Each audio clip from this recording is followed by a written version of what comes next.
สวัสดีครับท่านชาแนลพ่อพี่น้องเช่นเคยครับผมวันนี้พาพี่น้องมากิน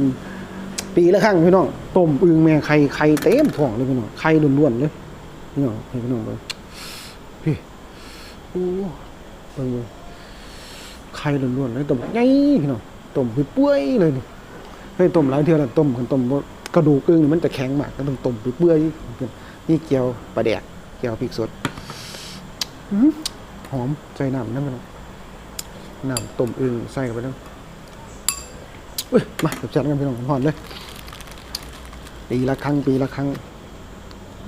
มันเงียบพี่น้องผมต้มเบิ่ง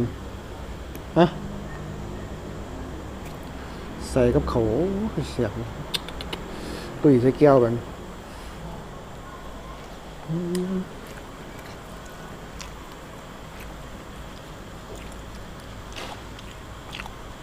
ฟ้าขึ้นเปิดไฟมันจะจ่าหน่อยๆเป็นไง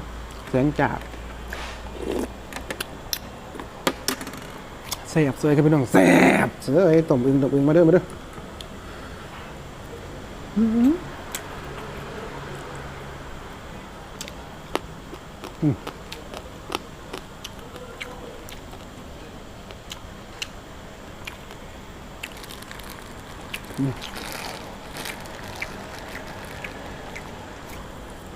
ทั้งตับทั้งไข่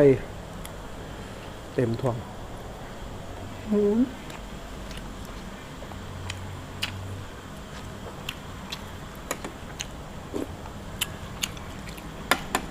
ใช่หัวหอมแดงข้ากับไข่ที่สำคัญใบมะขามอ่อนจวดแต่ไหนหน่อยมา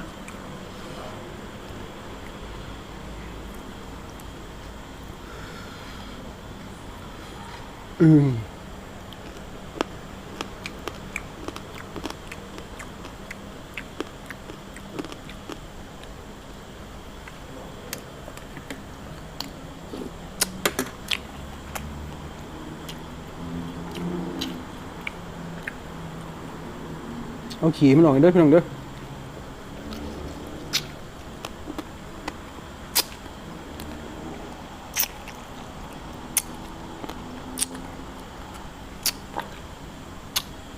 ห่วย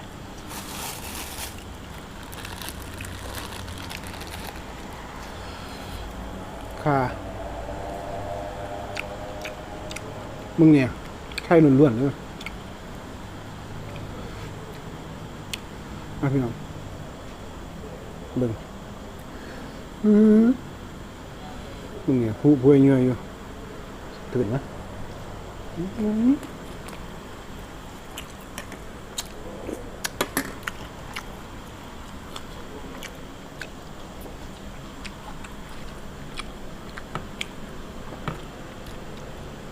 กระบะแดกตอม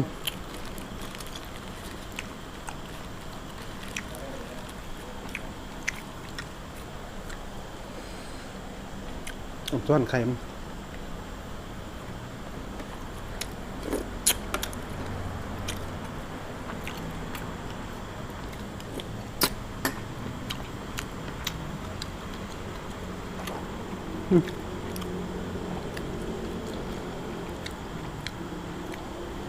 น้อยแน่ๆไข่เบิด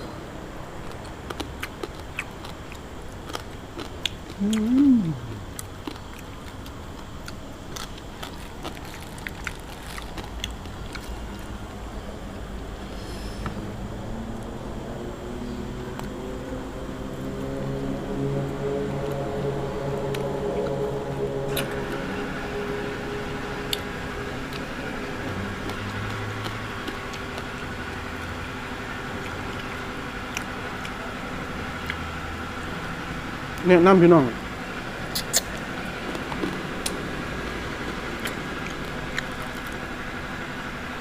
สำหรับผมหรอกวะผมบ่รู้ผมไปขังใส่น้ำขังไว้ในน้ำก็ใส่บ่หลายเด้เขาจะว่าบ่ต้องขังใส่น้ำเด้อสาเหตุเพราะอีหยังมันไข่พี่น้องมันจะไข่ออกนี่มันโซ่แม่โอ้ไข่ผู้อำลามอยู่ยังควบผม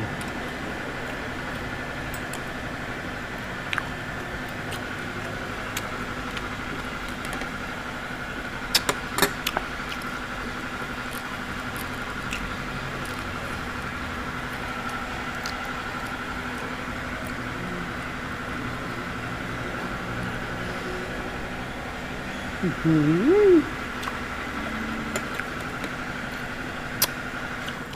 แซ่บ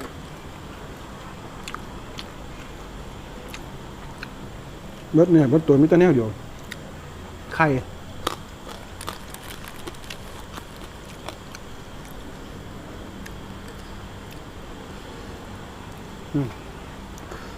กระเพาะมันเขาออกเลยเด้อมันกินแม่งกินหยัง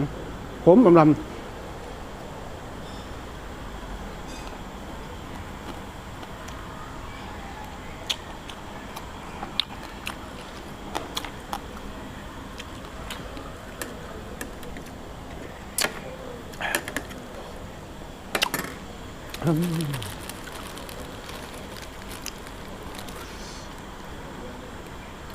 ไม่ต้องมิตรแนวเดียวไข่ตุยเลยจำน้ำตุยปลาแดก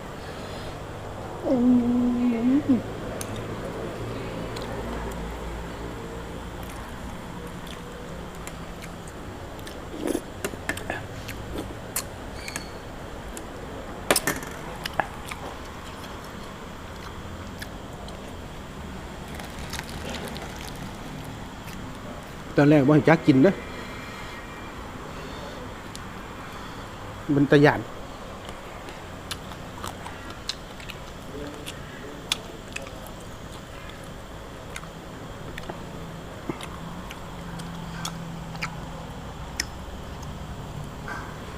ว่าได้กินแล้วติดใจแบบเกลือ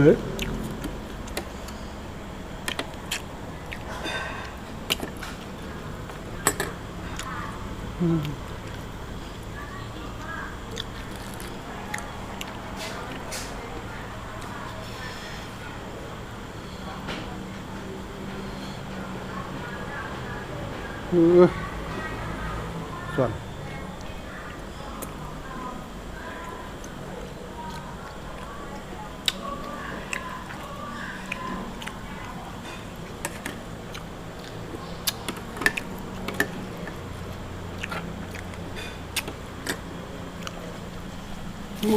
ยากินข้าวแซ่บมันบ่มันเหนียวเศร้าบาบ่เหลือมันถุงหน่อย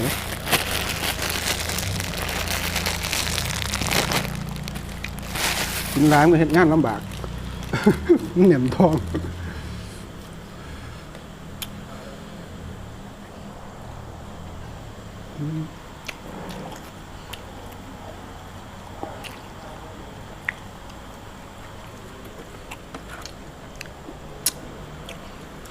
สมัยบักขามน้ำ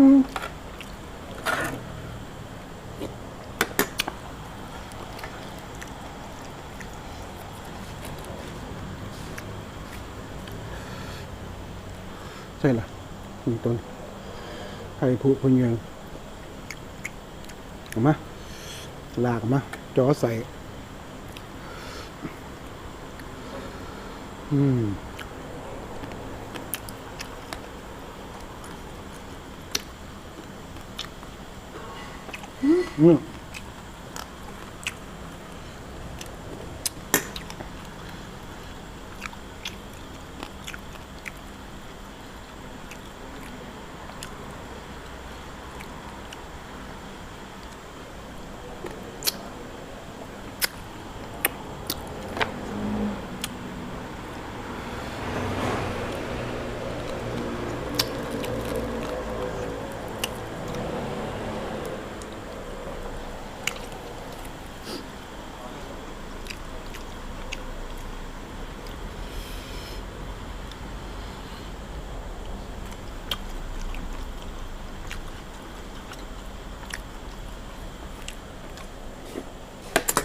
เอามือเลย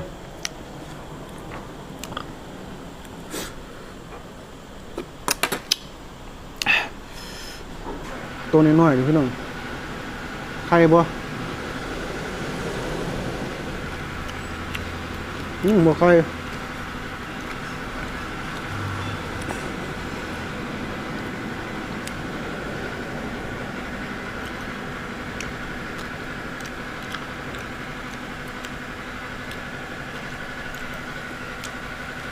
กระดูกอ่อนตัวหน่อย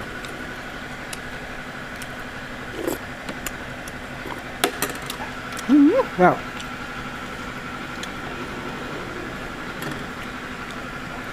โอเคครับขอบคุณทุกไลค์ทุกซับทุกการติดตามครับผมเจ้าบ่ผิดหวังโลละ400ไปกำลังออกฝนตกหลายนะพี่น้องลาพาจากไปแล้วสวัสดีครับผม